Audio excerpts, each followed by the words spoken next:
দেখেন বন্ধুরা, আপনাদের মাঝে আবারও একটা ডিজাইনে চলে আসলাম। পাইপ দিয়ে ঢালাই করছি, ভিতরে অর্ধেক আছে। এটা হবে দুচালা, পিছে হবে 6টা জানালা। আজ ঢালাই করলাম, এর উপরে আজকে আবার ডিজাইন করবো, এটা দেখাবো ইনশাল্লাহ। দেখতে থাকেন। ওই যে পাইপে ঢালাই, 3 ইঞ্চি পাইপে ঢালাই, সবটি ঢালাই করলাম। ঢালাই করা শেষ হয়ে গেছে। এই সাড়ে খালে পাত আছে, ঢালাই করি নাই, পানি দিয়ে দিছি। দেখেন, এই যে ছাড়া আছে 2টা, এখন ঢালাই করে দেবো।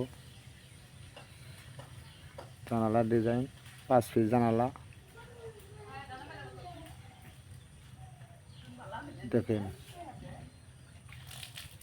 তারপরে ডিজাইন করে দেখাবো।